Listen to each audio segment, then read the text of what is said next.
بسم اللہ الرحمن الرحیم اللہم صلی علی محمد النبی الامی وعلی آلہ وسلم تسلیما۔ احباب گرامی، آج ہمارا سنن ابی داؤد جلد اول کا 22واں سبق ہے، اور اس 22ویں سبق میں آج ہم، کیونکہ پچھلے سبق میں ہم نے باب السواک اور اس کی چند بحثیں پڑھی تھیں، اور آج ہم جو مسواک کا حکم بیان کیا تھا، اس حکم کے اندر جو چوتھا مذہب تھا وہ شوافع کا تھا کہ شوافع کے ہاں مسواک سنن صلاۃ میں سے ہے۔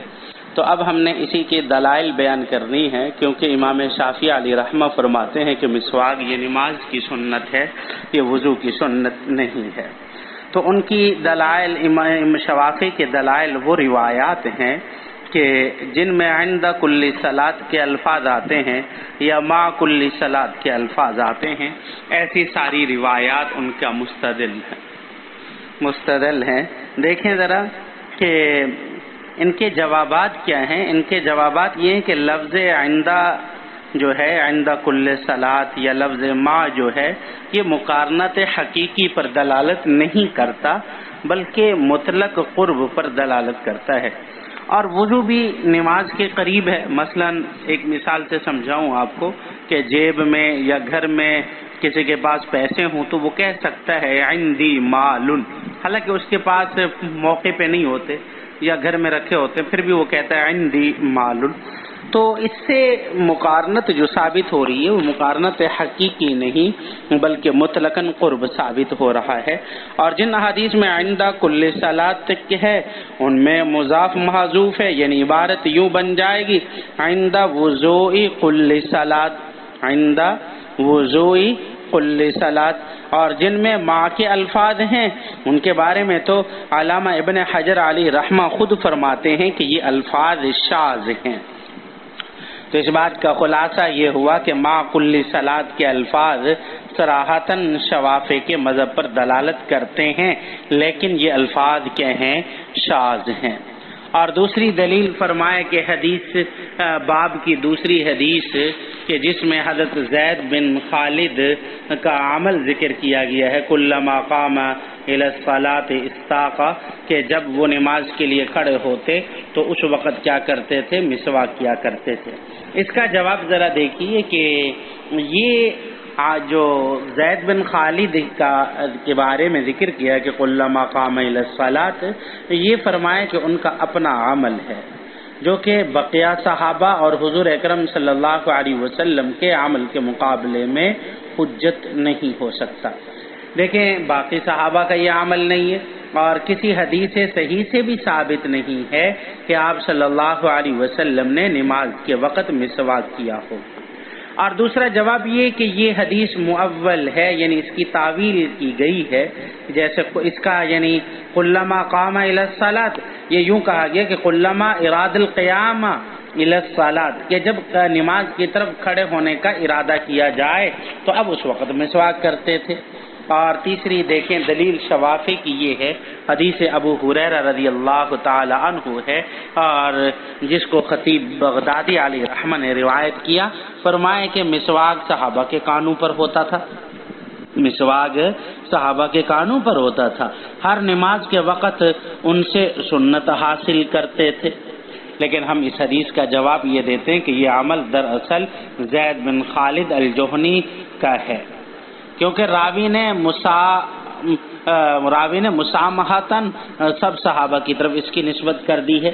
اور دوسرا یہ کہ اس کی تعویل بھی کی گئی ہے کہ لوضوء کل صلاۃ، یعنی کیا مطلب کہ آپ ہر نماز کے وضو کے لیے کیا کیا کرتے تھے؟ مسواک کیا کرتے تھے۔ اچھا، ایک حدیث حضرت جابر بن عبداللہ سے بھی ہے جس کو محشی نے نقل کیا ہے کہ جس کے اندر یہی ہے، کان السواق من اذن النبی صلی اللہ علیہ وسلم موضع القلم من اذن الکاتب۔ تو ہم اس کا جواب یہ دیتے ہیں کہ دیکھیں اس کا جو راوی ہے وہ یحییٰ بن یمان ہے، اور امام بہقی علی رحمہ نے اس کی تضعیف کی ہے، اس کو ضعیف قرار دیا ہے۔ اور دوسرا اس حدیث کا جواب جابر بن عبداللہ رضی اللہ تعالی عنہ والی حدیث کا جواب یہ دیا گیا ہے کہ یہ عمل دراصل زید بن خالد جوہنی کا ہے۔ دیکھیے راوی نے تسامحاً نسبت حضور اکرم صلی اللہ علیہ وسلم کی طرف کر دی. کانوں پر مسواک سے یہ لازم نہیں آتا کہ نماز کے وقت آپ مسواک کرتے ہوں، وضو کے وقت بھی کر سکتے ہیں. تو اس لیے اذا جاء الاحتمال بطل الاستدلال، کہ جب کسی بات میں احتمال آ گیا تو اس سے استدلال کیا ہو گیا ہے؟ باطل ہو گیا ہے. اب دیکھیں وجوہ ترجیح مذہب احناف. احناف کے مذہب کو، کیونکہ احناف مسواک کو وضو کی سنت قرار دیتے ہیں، احناف کے مذہب کی وجوہ ترجیح کیا ہیں؟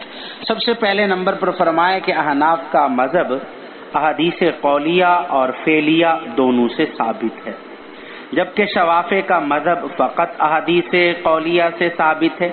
کسی فعلی حدیث سے آپ صلی اللہ علیہ وسلم کا عند الصلاۃ مسواک ثابت نہیں ہے. اور دوسری وجہ ترجیح یہ بیان کرتے ہیں کہ مذہب احناف کے لیے تعامل صحابہ اور تعامل امت معید ہیں، جبکہ تعامل شوافع کی تائید نہیں کرتے. آگے تیسری وجوہ ترجیح یہ بیان کی گئی ہے کہ عند کل صلاۃ والی احادیث کو اگر ظاہر پر پرکھا جائے تو اس میں چند خرابیاں ہیں. پہلی تو یہ کہ تعارض بین الاحادیثین ہے، کہ وہی اس کا عند لکل وضو والی حدیث کے ساتھ تعارض ہے، عند طہور والی اور مال وضو والی روایات کا بالکل ترک لازم آتا ہے، بخلاف مذہب احناف کے، کیونکہ اس میں عند کل صلاۃ والی روایت کا بالکل ترک لازم نہیں آتا، بلکہ اس میں تعویل کی جا سکتی ہے. آگے تیسری اس میں وجوہ ترجیح یہ بھی دوسری خرابی دیکھیے ذرا.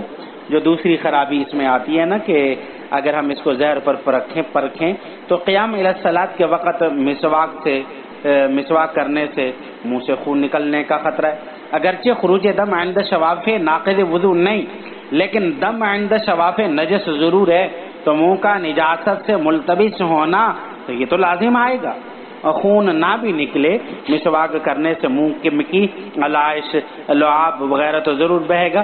اب جب یہ بہے گا تو اس کی پھر 3 صورتیں ہیں، یا لعاب وغیرہ اس کو مسجد میں ڈالنا پڑے گا اور یہ خلاف ادب ہے، یا پھر اس کو مسجد سے بہر تو اس کے لیے اس کو صفوں کو توڑ کر جانا ہوگا اور یہ بھی خلاف ادب ہے. اور تیسرا یا پھر وہ اپنے پاس رکھ لے یا اس کو نگل لے، یہ نظافت کے خلاف ہے. دیکھیے آگے چوتھا امر البحث الرابع قال غرض قال ابو داؤد.